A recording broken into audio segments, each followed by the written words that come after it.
Today for Devotions with Daniella, we are reading from the first book of Daniella, chapter 14, verse 3. When we moved to our third commune in Mexico in less than a year, in Guadalajara this time, I was not only angry enough to burn it all down, I was ready. This is about growing up in the Children of God religious cult. After 15 years of being forced to worship a prophet I never believed in, sacrifice for a God I didn't love, and live a life in a religious prison camp where they controlled my every thought and movement, I was drowning. It didn't matter how much I loved and didn't want to disappoint my parents. If I didn't come up for breath soon, I wouldn't survive. But how could I tell the people that I loved that I was rejecting their world and everything they believed in forever? That I was prepared to never see them again because I didn't have faith? That I was willing to go to hell to escape them? That I was choosing me over them? I couldn't do it. I met Noé, a tall and handsome 17-year-old Mexican boy who'd lived in Arizona for years and understood my English just fine. We're living in Guadalajara, Mexico, by the way. He and his twin brother Carlos worked at the restaurant at the corner of our street and lived across the park. I'd learned to somewhat tame my hair and wash it with lemon juice so the sun would bring out the blonde highlights that had faded to brown with puberty. I only wore my glasses for reading, and my body was starting to take shape. Slim, tall enough, I'm 5'5" for those who wonder, and with a few curves in the right places. I guessed I might even grow up to be pretty. When Noé first noticed me, I felt flattered. He started to come and see me every day at the park, often bringing me leftover food from his restaurant, the perfect way to my perpetually hungry heart. I still loved David and thought about him every day, but it felt nice to be pursued. Mary and I had been given the maid's room to sleep in at this newest commune, which turned out to be the best thing that had ever happened to us. We were far away from everyone else, upstairs and outside the actual house, on the patio near the laundry lines. Our new commune friends, Lyric and Vanessa, would come up and we'd openly talk about backsliding and what we wanted to do with our lives when we finally got away. We wanted freedom, and in the hours we spent chatting in that room, we told stories of what we'd do when we could think for ourselves and have outside friends. We watched vampire movies secretly rented with money we stole from the earnings we were supposed to give back to the family. But since we were the ones earning it, we rationalized that we had the right. We practiced systemite makeup techniques, read forbidden books, and snuck onto the roof of our maids' quarters to smoke cigarettes when nobody was looking. When nobody was looking, I would hold the lit cigarette to my skin, marking myself. At least it felt like something. When Noé asked me out on a date, it was hard to explain to him why I couldn't go. More than anything, I wanted to be a normal teen, not this weird family member.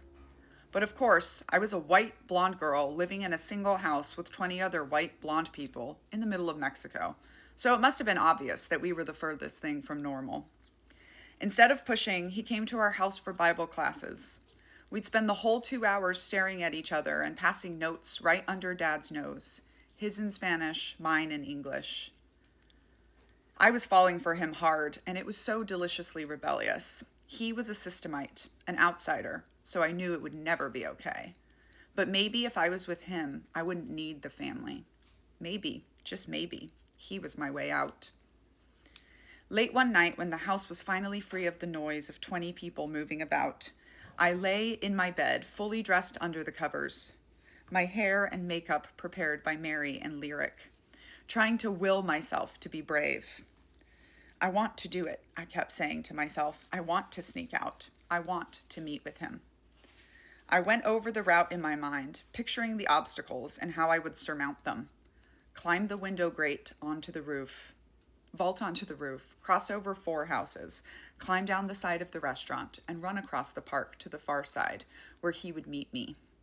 His parents were away, and he had freedom, friends, and alcohol. I took a deep breath, threw the covers back, and silently crept out. I returned just before 4 a.m., pushing any negative feelings out of my mind. I'd done it. I'd broken the big rule of the Charter and the Children of God, and there was no going back now. I was basically a systemite.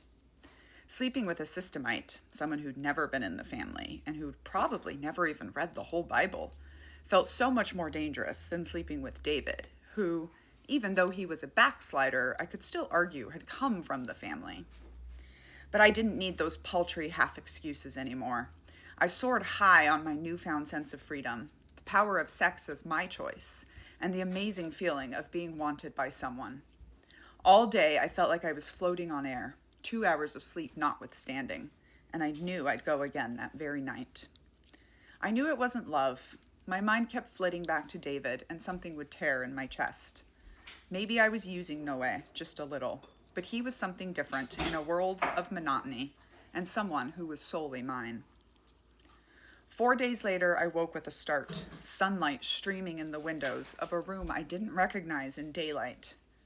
I flung Noé's arm off me, noticing how beautiful his long dark hair looked on his sleeping face while I struggled to get dressed.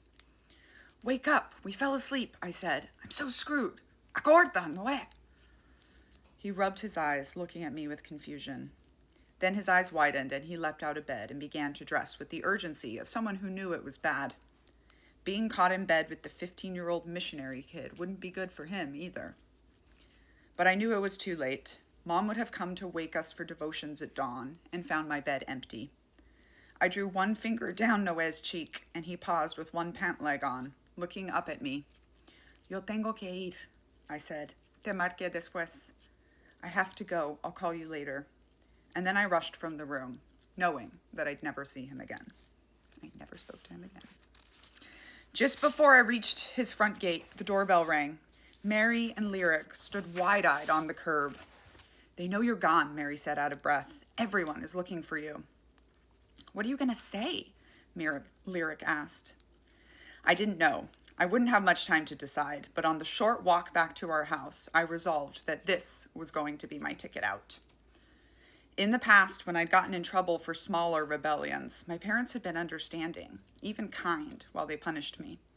I'd never been able to go through with telling them how I really felt about the family, though I had countless opportunities.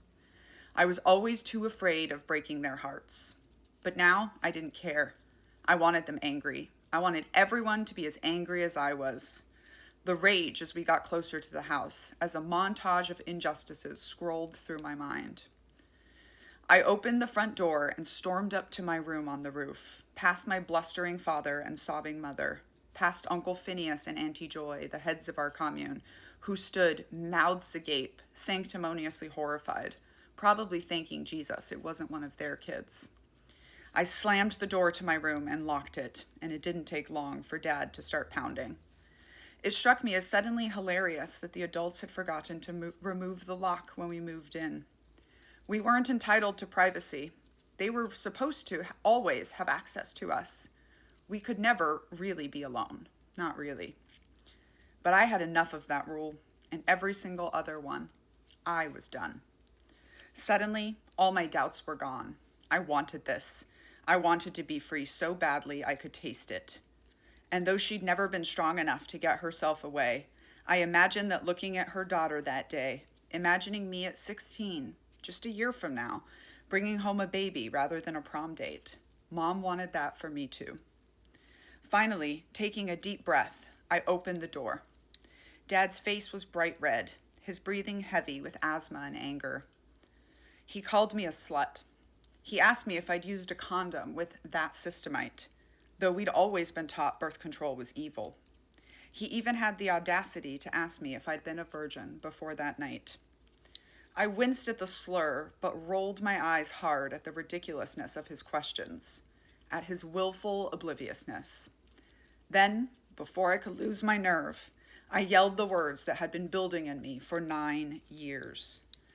"I want to leave the family!"